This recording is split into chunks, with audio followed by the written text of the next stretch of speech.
संसार में हर स्थान पर यह व्यापार व्याप्त होता है। कुछ पाने के लिए कुछ देना होता है।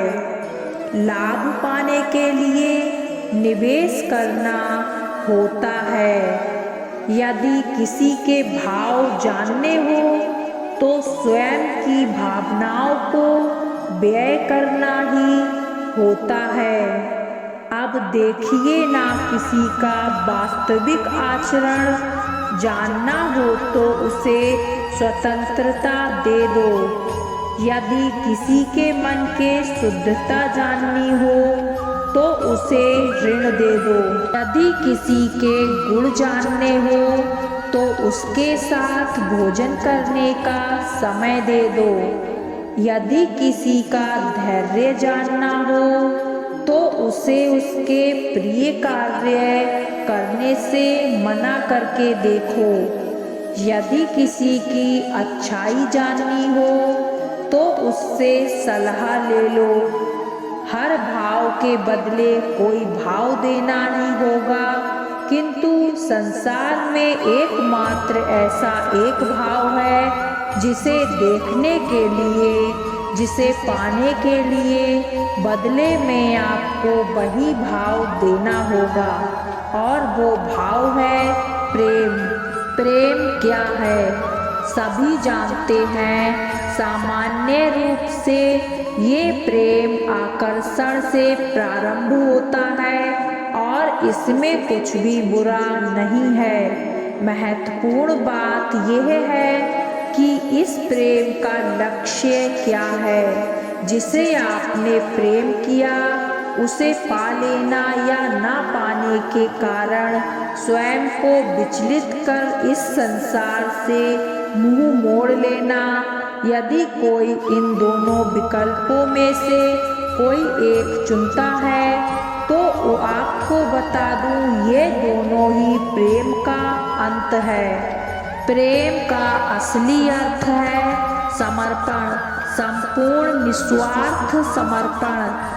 ऐसा प्रेम जिसमें जिनसे आपने प्रेम किया उसको पाने की प्रसन्नता आपका लक्ष्य नहीं, जिनसे आपने प्रेम किया उसे प्रसन्न करना आपका लक्ष्य हो। ऐसा प्रेम ईश्वर के समान है, किंतु यदि इस प्रेम में पूर्णता समर्पण नहीं होंगे तो इस प्रेम में एक आकार नहीं हो पाओगे। किंतु यदि इस प्रेम में स्वयं को पूर्णता समर्पित कर दिया तो समझो इसी प्रेम में आप ईश्वर को पाओगे। प्रेम इस संसार में किसे नहीं भाता, हर किसी ने प्रेम का अनुभव किया ही है। हर कोई जानता है ये प्रेम कितना सुंदर है, क्यों है ना। ये प्रेम भाव इस संसार में सबसे शक्तिशाली भाव है। अब हर शक्ति में आते हैं कुछ उत्तरदायित्व। अब जैसे ही उत्तरदायित्व हमारे जीवन में आते हैं हम सर्वप्रथम प्रेम को ही भूल जाते हैं और हमें ये प्रेम बोझ लगने लगता है। किंतु संसार का सत्य तो यही है कि हर प्रसन्नता के साथ उत्तरदायित्व आएंगे ही, जिनका पालन हमें करना ही होगा। अब यदि मैं आपको उदाहरण दूं, आपके बगीचे में आप चाहते हैं एक सुंदर सा पुष्पों से भरा वृक्ष आए, तो सर्वप्रथम उसके लिए आपको जल और धूप का आयोजन करना होगा। उसके जोड़ों पर दीमक ना लगे यह आपको सुनिश्चित करना होगा। उसके आसपास उगे खरपतवार को आपको हटानी होगी। उसी के पश्चात वो आपके उस बगीचे में वो सुंदर पुष्पों से भरा वृक्ष आएगा। उसी प्रकार होता है प्रेम भी। सर्वप्रथम आपको इससे समर्पण अच्छे लोगों की कृष्ण परीक्षा बहुत लेते हैं परंतु साथ नहीं छोड़ते, और बुरे लोगों को कृष्ण बहुत कुछ देते हैं परंतु साथ कभी नहीं देते। भरोसा अगर खुद पर रखो तो ताकत बन जाती है और दूसरों पर रखो तो कमजोरी बन जाती है। आप कब सही थे इसे कोई याद नहीं रखता है, लेकिन तुम कब गलत थे इसे सब लोग याद रखते हैं। जो अधर्म के रास्ते पर नहीं चलता उसका विजय उसी के साथ होती है जो सत्य के रास्ते पर चलता है। संघर्ष भरी जिंदगी में कामयाब होने के लिए आपको धैर्य और समझदारी दोनों की ज़रूरत होती है। जीवन का सफ़र बहुत ही लंबा होता है, इसलिए आपको हमेशा उच्च उद्देश्यों का चयन करना चाहिए। सफलता के लिए निरंतर दृढ़ संकल्प और समर्पण जरूरी होता है। यदि आप यह दोनों विशेषताओं से वंचित हैं तो आप कभी सफल नहीं होंगे। जीवन के मुश्किल पलों में आपको अपने लक्ष्य को याद रखना चाहिए, इससे आपको संघर्ष करने की शक्ति मिलेगी।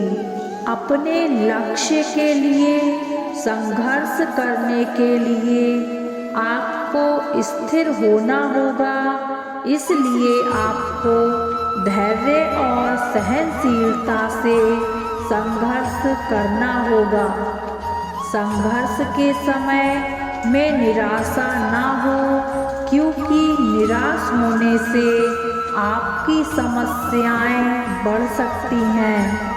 संघर्ष करते समय हमेशा सकारात्मक रहे, यह आपको सफलता के रास्ते में मदद करेगा।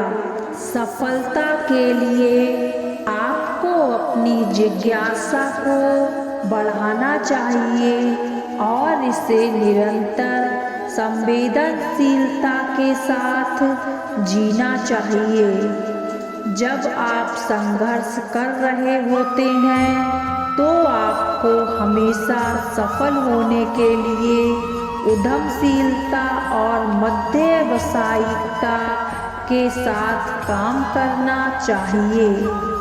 जीवन में आपको संघर्ष से डर नहीं लगना चाहिए, क्योंकि संघर्ष हमें आगे बढ़ने की शक्ति देता है। जीवन में संघर्ष से नहीं घबराना चाहिए, इससे हमें नई ऊंचाइयों की तरफ आगे बढ़ने में मदद मिलेगी। संघर्ष से निराश नहीं होना चाहिए, इससे हमें सीखने और सुधार करने का अवसर मिलता है। जीवन में हमेशा सकारात्मक रहना चाहिए, क्योंकि सकारात्मक सोच हमें सफलता की ओर ले जाती है।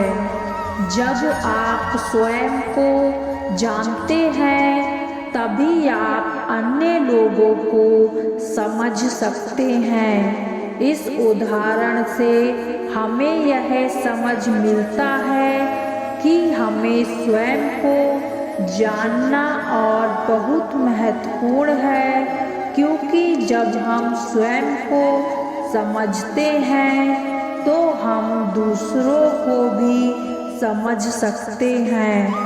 जब तक आपके मन में नफरत होती है तब तक आप खुद को कभी भी शांति नहीं दे पाएंगे।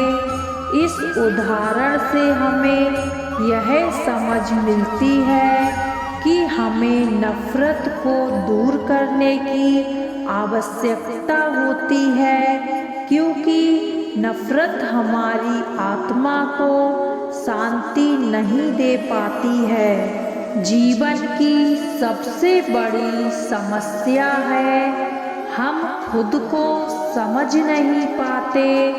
हमें अपने आप को समझने की आवश्यकता होती है, क्योंकि जब हम स्वयं को समझते हैं तो हम अपनी समस्याओं का समाधान भी निकाल सकते हैं। जो व्यक्ति अपनी कमजोरियों को समझता है वह वास्तव में मजबूत हो जाता है।